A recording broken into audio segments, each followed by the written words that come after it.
मेरी आवाज में सभी भारतीयों का उत्साह और उमंग शामिल है। अंतरिक्ष में भारत का परचम लहराने के लिए मैं आपको हार्दिक बधाई और शुभकामनाएं देता हूं। मैं ज्यादा समय नहीं ले रहा हूं, तो सबसे पहले तो ये बताइए, वहां सब कुशल मंगल है? आपकी तबीयत ठीक है?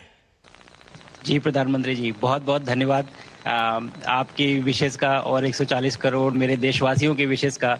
मैं यहाँ बिल्कुल ठीक हूँ, सुरक्षित हूँ। आप सबके आशीर्वाद और प्यार की वजह से बहुत अच्छा लग रहा है। बहुत नया एक्सपीरियंस है ये, और कहीं ना कहीं बहुत सारी चीज़ें ऐसी हो रही हैं जो दर्शाती हैं कि मैं और मेरे जैसे बहुत सारे लोग हमारे देश में और हमारा भारत किस दिशा में जा रहा है। ये जो मेरी यात्रा है, ये पृथ्वी से ऑर्बिट की 400 किलोमीटर तक की जो छोटी सी यात्रा है, ये सिर्फ मेरी नहीं है। मुझे लगता है कहीं ना कहीं हमारे देश की भी यात्रा है। बिकॉज जब मैं छोटा था, मैं कभी सोच नहीं पाया कि मैं एस्ट्रोनॉट बन सकता हूँ, लेकिन मुझे लगता है आपके नेतृत्व में आज का भारत ये मौका देता है और उन सपनों को साकार करने का भी मौका देता है।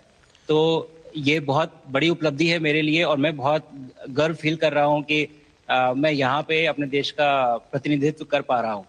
धन्यवाद प्रधानमंत्री जी। शुभ।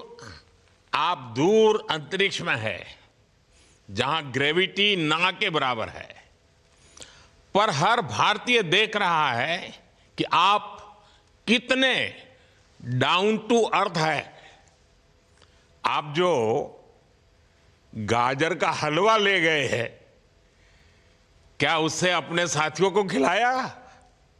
जी प्रधानमंत्री जी, ये कुछ चीज़ें मैं अपने देश की खाने की लेके आया था, जैसे गाजर का हलवा, मूंग दाल का हलवा और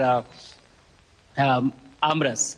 और मैं चाहता था कि ये बाकी भी जो मेरे साथी हैं, बाकी देशों से जो आए हैं, वो भी इसका स्वाद लें और चखें, जो भारत का जो रिच कुलिनरी हमारा जो हेरिटेज है उसका एक्सपीरियंस लें। तो हम सभी ने बैठ के इसका स्वाद लिया साथ में, और सबको बहुत पसंद आया। कुछ लोग कहें कि कब वो नीचे आएंगे और हमारे देश आए और इनका स्वाद ले सके हमारे साथ। शुभ। परिक्रमा करना भारत की सदियों पुरानी परंपरा है। आपको तो पृथ्वी माता की परिक्रमा का सौभाग्य मिला है। अभी आप पृथ्वी के किस भाग के ऊपर से गुजर रहे होंगे? जी प्रधानमंत्री जी, इस समय तो मेरे पास ये इंफॉर्मेशन उपलब्ध नहीं है, लेकिन थोड़ी देर पहले मैं खिड़की से, विंडो से बाहर देख रहा था, तो हम लोग हवाई के ऊपर से गुजर रहे थे। अच्छा। और हम दिन में 16 बार परिक्रमा करते हैं, 16 सूर्योदय और 16 संन्यास, सनराइज और सनसेट हम देखते हैं ऑर्बिट से। और बहुत ही अचंभित कर देने वाला ये पूरा प्रोसेस है। इस परिक्रमा में, इस तेज गति में, जिस हम इस समय करीब 28,000 किलोमीटर प्रति घंटे की रफ्तार से चल रहे हैं आपसे बात करते वक्त, और ये गति पता नहीं चलती क्योंकि हम तो अंदर हैं, लेकिन कहीं ना कहीं ये गति जरूर दिखाती है कि हमारा देश कितनी गति से आगे बढ़ रहा है इस समय, कि हम यहाँ पहुंचे हैं और अब यहाँ से और आगे जाना है। अच्छा शुभ, अंतरिक्ष की विशालता देखकर सबसे पहला विचार क्या आया आपको? प्रधानमंत्री जी, सच में बोलूं तो जब पहली बार हम लोग ऑर्बिट में पहुंचे, अंतरिक्ष में पहुंचे, तो पहला जो व्यू था वो पृथ्वी का था। और पृथ्वी को बाहर से देख के जो पहला ख्याल और पहला जो थॉट मन में आया वो ये था कि पृथ्वी बिल्कुल एक दिखती है। मतलब बाहर से कोई सीमा रेखा नहीं दिखाई देती, कोई बॉर्डर नहीं दिखाई देता। और दूसरी चीज जो बहुत नोटिसेबल थी, जब पहली बार भारत को देखा, तो हम मैप पे पढ़ते हैं भारत को, हम देखते हैं बाकी देशों का आकार कितना बड़ा है, हमारा आकार कैसा है, वो मैप पे देखते हैं, लेकिन वो सही नहीं होता, क्योंकि वो एक हम 3D ऑब्जेक्ट को 2D यानी पेपर पे हम उतारते हैं। भारत सच में बहुत भव्य दिखता है, बहुत बड़ा दिखता है, जितना हम मैप पे देखते हैं उससे कहीं ज्यादा बड़ा। और जो वननेस की फीलिंग है, पृथ्वी की वननेस की फीलिंग है, जो हमारा भी मोटो है कि अनेकता में एकता, वो बिल्कुल उसका महत्व ऐसा समझ में आता है बाहर से देखने में कि लगता है कि कोई बॉर्डर एग्जिस्ट ही नहीं करता, कोई राज्य नहीं एग्जिस्ट करता, कंट्रीज नहीं एग्जिस्ट करती। फाइनली हम सब ह्यूमैनिटी का पार्ट है और अर्थ हमारा एक घर है और हम सब के सब उसके सिटीजन्स हैं। शुभांशु, स्पेस स्टेशन पर जाने वाले आप पहले भारतीय हैं। आपने जबरदस्त मेहनत की है, लंबी ट्रेनिंग करके गए हैं। अब आप रियल सिचुएशन में हैं, सच में अंतरिक्ष में हैं। वहां की परिस्थितियां कितनी अलग हैं, कैसे एडप्ट कर रहे हैं? यहाँ पे तो सब कुछ ही अलग है प्रधानमंत्री जी। ट्रेनिंग की हमने पिछले पूरे 1 साल में।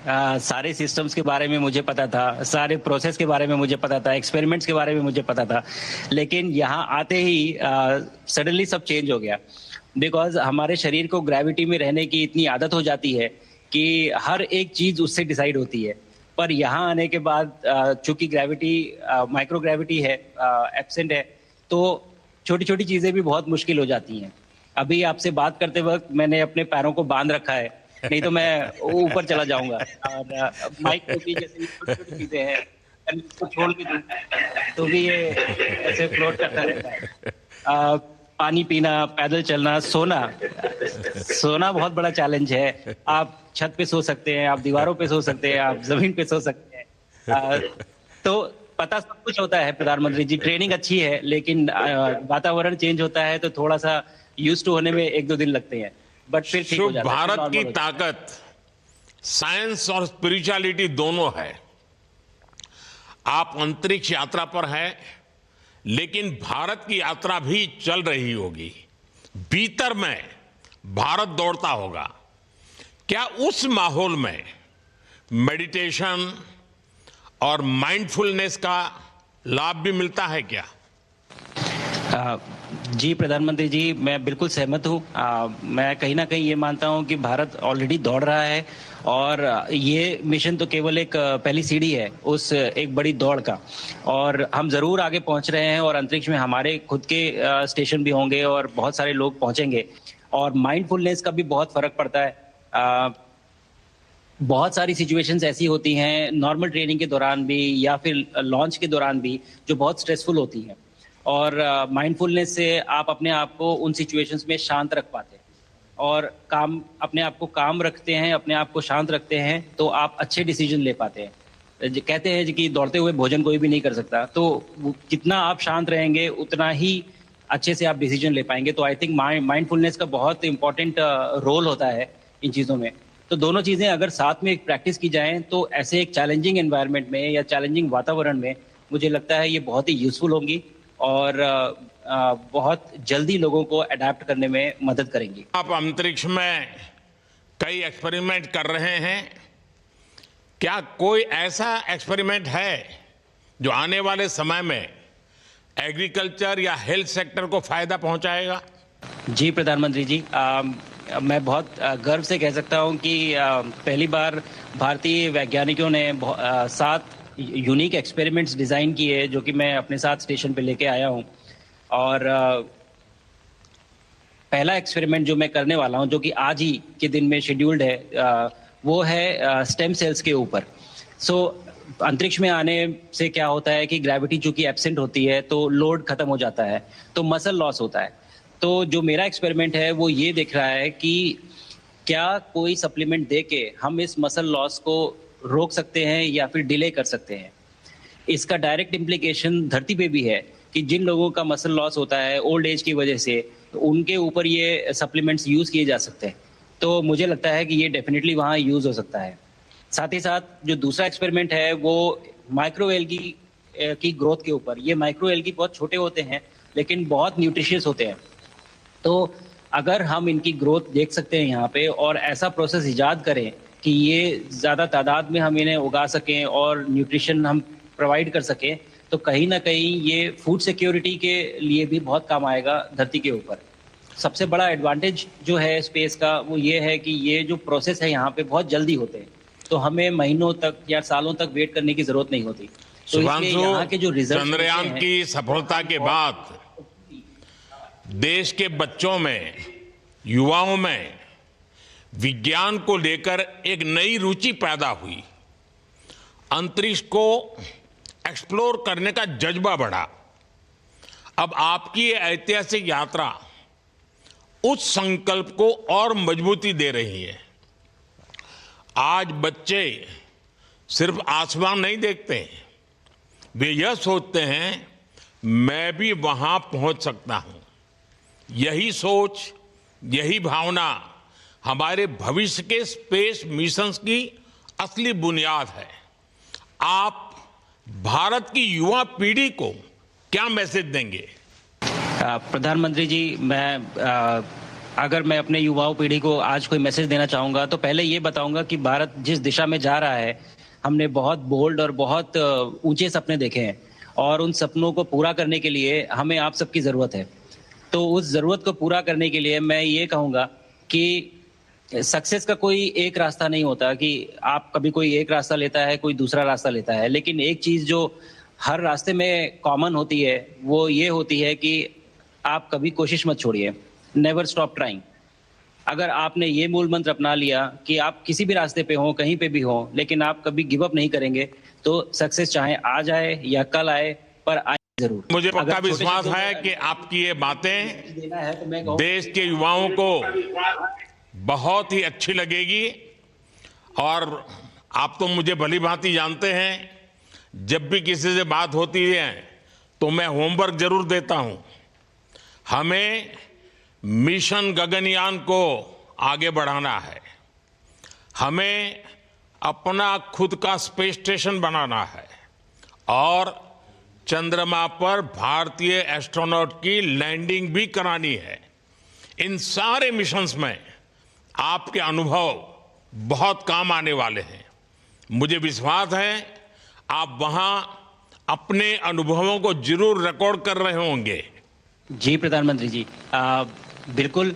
ये पूरा मिशन की ट्रेनिंग लेने के दौरान और एक्सपीरियंस करने के दौरान जो मुझे लेसन्स मिले हैं, जो मुझे सीख मिली है, वो सब एक स्पॉन्ज की तरह मैं एब्जॉर्ब कर रहा हूँ और मुझे यकीन है कि ये सारी चीज़ें बहुत वैल्यूएबल प्रूव होंगी, बहुत इम्पॉर्टेंट होंगी हमारे लिए जब मैं वापस आऊँगा और हम इन्हें इफेक्टिवली अपने मिशंस में इनके लेसन्स अप्लाई कर सकेंगे और जल्दी से जल्दी उन्हें पूरा कर सकेंगे।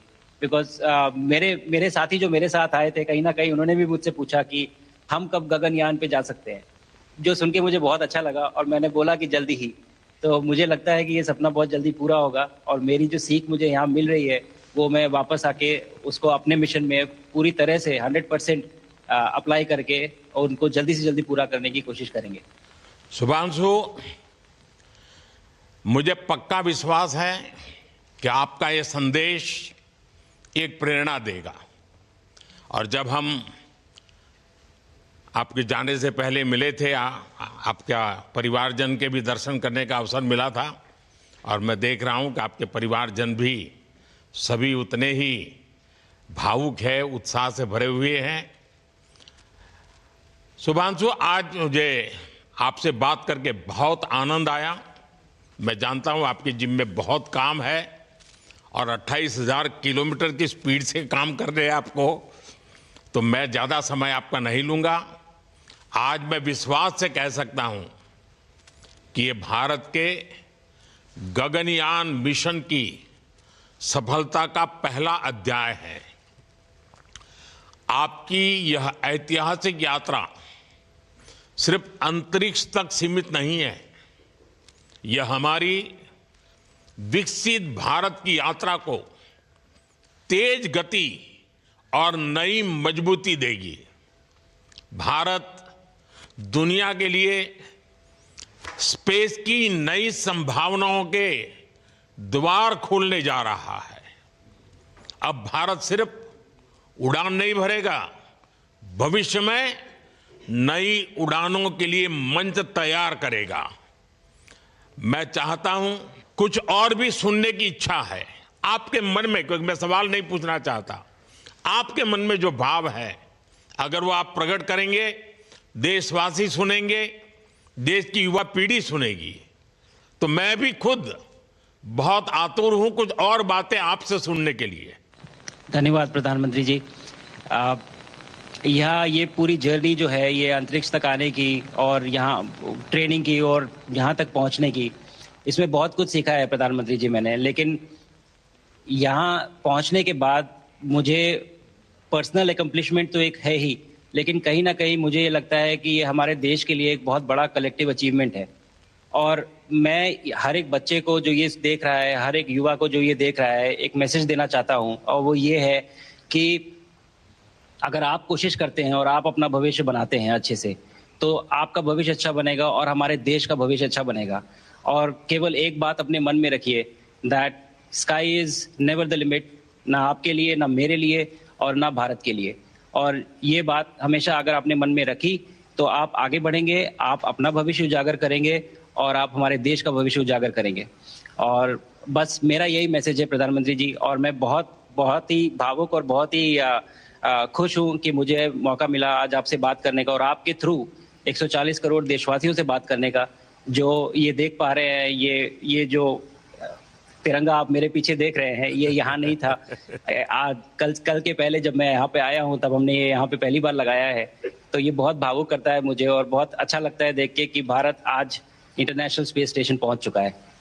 शुभांशु, मैं आपको और आपके सभी साथियों को आपके मिशन की सफलता के लिए बहुत बहुत शुभकामनाएं देता हूं।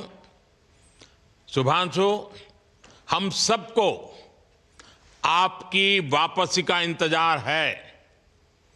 अपना ध्यान रखिए, मां भारती का सम्मान बढ़ाते रहिए। अनेक अनेक शुभकामनाएं, 140 करोड़ देशवासियों की शुभकामनाएं, और आपको इस कठोर परिश्रम करके इस ऊंचाई तक पहुंचने के लिए बहुत बहुत धन्यवाद देता हूं। भारत माता की जय। धन्यवाद प्रधानमंत्री जी, धन्यवाद। और सारे 140 करोड़ देशवासियों को धन्यवाद।